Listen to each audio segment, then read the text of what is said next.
Jā, tātad par lāčiem.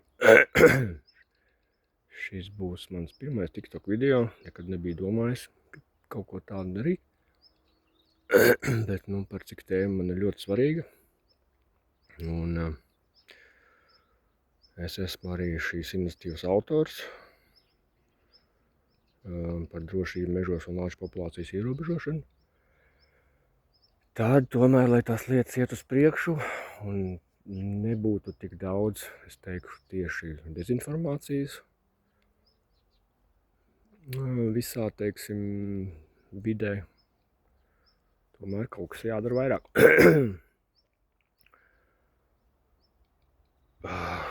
Tā, ko es šorīt, pirmais, ko es šorīt izlasīju, kas man tā kā uzreiz,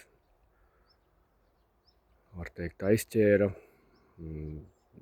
tā šī lāču ilzītes, lācenes ilzītes kopēja raksta, ilgadējā, kad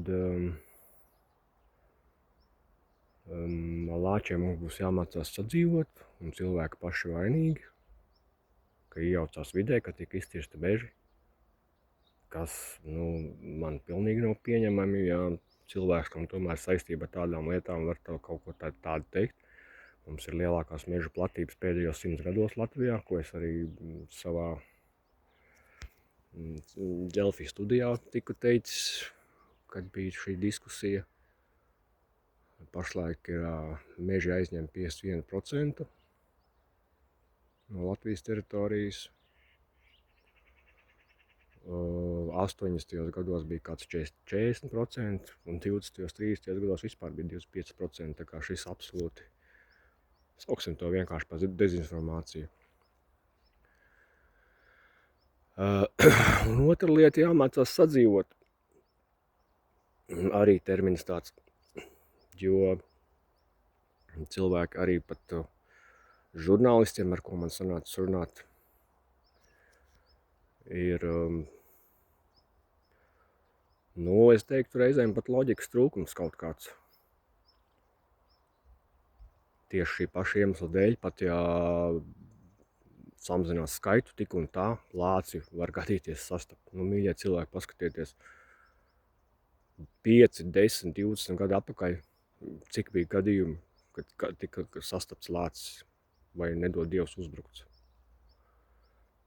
Jūs neredzēsiet nevienu gadījumu, un elementāra loģika, ja viņi, teiksim, uz Latviju ir 20, 30, neviens viņus ar lielu iespēju nekad nesastaps. Tas ir tas pats, ko, nezinu,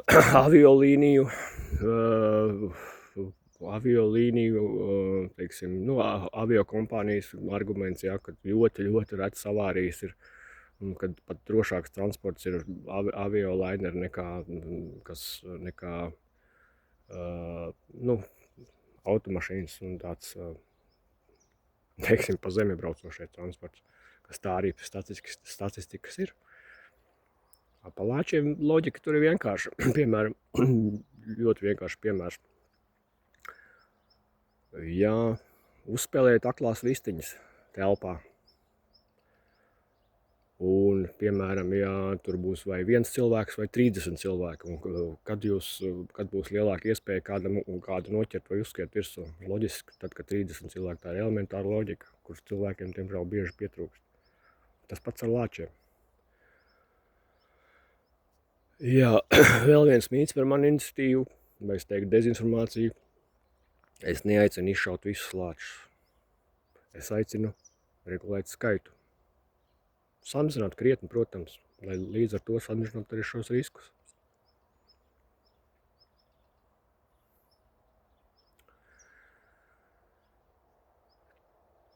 Jā, ko vēl? Mēģināšu vēl kaut ko atcerēties.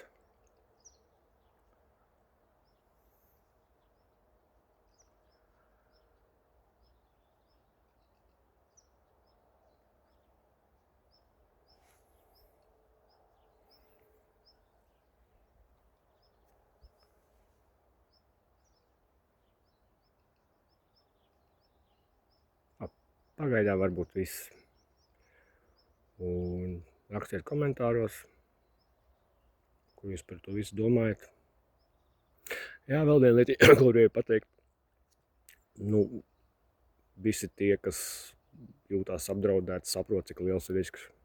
Atbalstiet iniciatīvu. Jums nav jājūtās vainīgiem par to, kad jūs tā kā vienkārši tagad, teiksim, tā kā man pat gadījies sastipt tādus dabas draugus, lāčus, slepkavas būsiet vai kas, nekas tam līdzīgs. Jūs vienkārši gribat sev drošu, paredzamu vidi, kas ir tikai normāli. Un mums nav jādod tā vide, jāpadara nedroša kaut kādu absurdu dabas aizsardzības prasības dēļ. Un jums nav jāiet par tiem vainīgiem. Brīžiem rodās iespējas, ka latvieši vispār kaut kāda mazohistu nācija ir. Radīt speciāli sev vēl vienu raudu ciešanas, un aiz tā viss kaut kāda milzīga vainas apziņas tā. Tas ir pilnīgi absurdi, domājot par saviem bērniem, par savu drošību. Un rakstiet komentāros. Paldies!